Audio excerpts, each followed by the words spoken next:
First of all, thank you so much for being on our YouTube channel. Where are you guys from? Australia. Which part of Australia? Victoria. So That's very south. yeah. Oh, so okay. Southwest, but 4 hours from Melbourne towards South Australia. So country. Oh. We have a farm. Yeah. Oh, you own your farm? Yes. Oh, really? Is this you're traveling in Japan or your specific purpose in Japan here? We originally, our reason for coming here was I was competing in a karate competition, so an international karate. Karate? Hi. Oh, really? So, Uh-huh. yeah, and I was competing with the Australian team, but we came here a few weeks early just to do lots of sightseeing. So we started down in Osaka, and then we came up through Kyoto and everything like that, went to Tokyo, and then Koyasan and Neijima, and then we came back down to Osaka again. Wow, you have Today.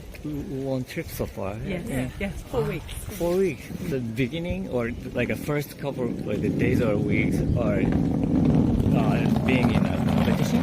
We so 1 week was sightseeing, and we flew into Osaka. Then we went to Nara, Kyoto, and then Tokyo. Tokyo was where the karate competition, so training and then tournament. Oh, I see. So you hear like a little bit ahead of time, being prepared for the competition. Oh, really? So, it's been awesome. And the competition, so it was at Tokyo Budokan. So, Oh, Budokan. How did you do? it was my very first competition ever, so straight from just training rurally to an international competition, it's quite a big jump. I lost to Russia, so but it was a really good experience. So and I really enjoyed just a great excuse just to come to Japan and just go everywhere and everything. So yeah. So you've been doing karate for a long time? I'm 14 at the moment. So and I started when I was 8, so about 5 years. 6 years. 6 years. Yeah. With COVID, caused a little gap in training. In Shotokan. And so in Kumite, which is the fighting, it's contact.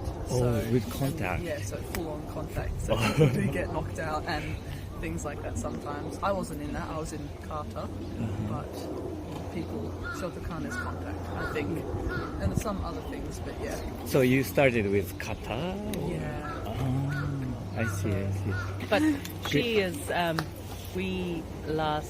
Mariana studies Japanese in high school, and she wanted to try and learn Japanese. You study in Japan too? No, I study at home. Oh, no. But at my school they learn French and Chinese because I didn't want to learn. I wanted to study Japanese, so I go down to the library and I study alone. I'm the only person in my school studying Nihongo. So, But you're the only person? Yeah, You said? only person in school. Studying Japanese.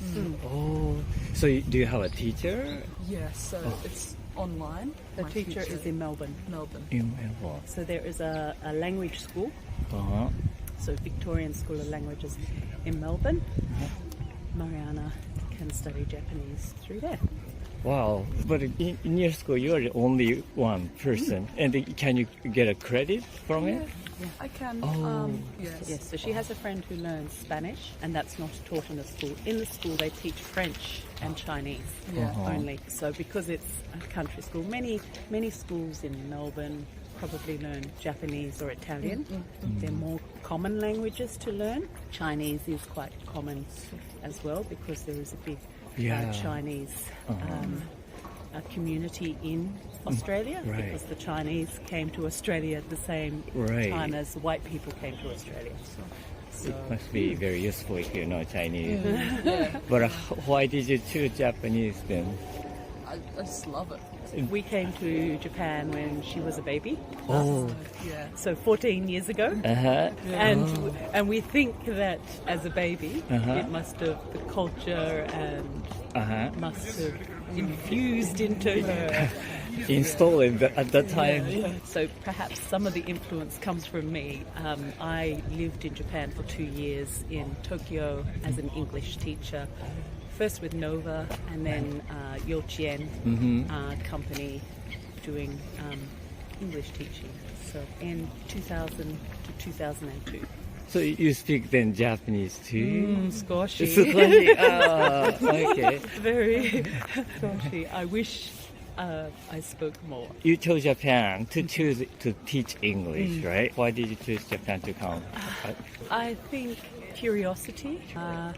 Japan is a country that has always appealed to me because of its purity of culture and tradition and its honouring of its culture, I think. So, and the food is very good. you, And the people are very lovely. Well, thank you so much to say that. It's so kind. So before coming to Japan, you've been felt that kind of things while you were in Australia? Yes.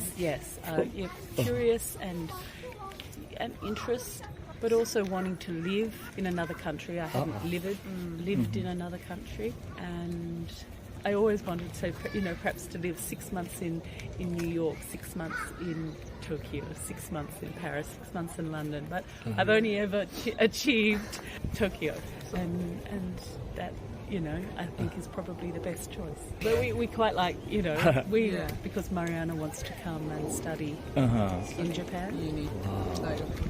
So, maybe once I'm finished high school, I'll come and stay in Japan or something like that, maybe live. Yeah, So, did you feel the big difference between your country and here? Yes. Of course, right? What is the difference is, number one, Australia is quite a lot, kind of more sparse, and there's not as many people. So there's only 26 million people in the whole of Australia, whereas in Japan it's like packed? 120.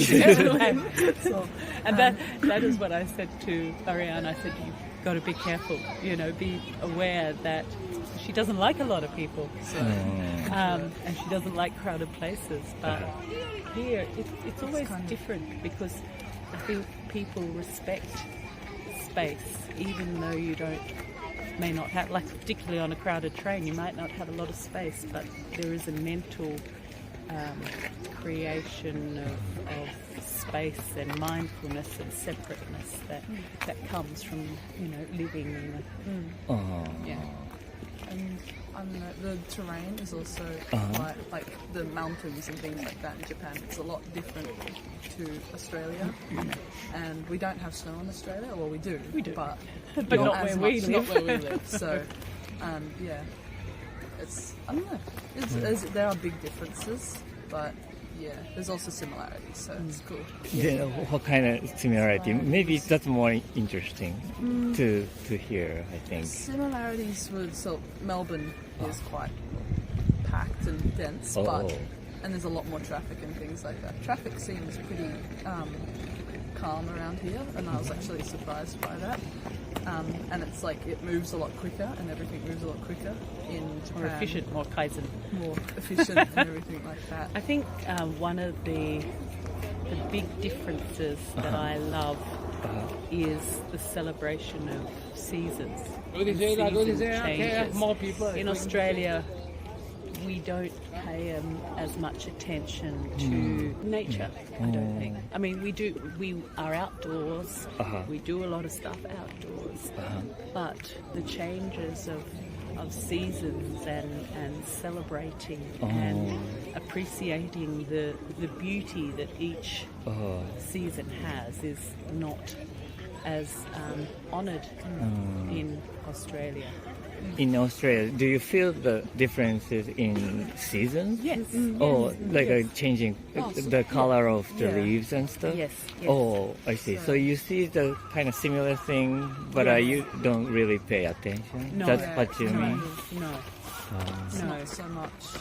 Because I think if we look at the First Nations people, like the Indigenous people of Australia, their connection to country and land is much more ancient than white people in Australia, and the land is very important to them, whereas white people, in Australia we've come and bought our farming and to our agricultural and our commercial activities from another country and tried to create that in Australia. And it's only a short history. I think that's why we don't appreciate as much. But I mean, we being farmers, coming from farming family, we recognise that. Yeah. I see. Okay. So, yeah. It's like Japan, one of the things I love is that like this connection to nature. You respect it, you treat it as it's just. And in the foods, Like, I mean, everything. everything, the seasonal foods, the regional foods, and the celebration and the around that. I see. What kind of Japanese food do you like? That's a Sashimi. hard question. Sashimi. Sashimi. Ramen. I quite like ramen. So there's so many foods. Like honestly. Okay. Yeah, like sashimi, and we went to Koyasan and the vegetarian food and the tofu and the different Small dishes? yes, I like the small dishes with the tofu and A little bit of everything. So yes. The kind of style you liked. Oh, I see. Okay. Thank you so much for talking to us. Thank you. It was very interesting story. I can We're hear. glad we had the opportunity. Thank you.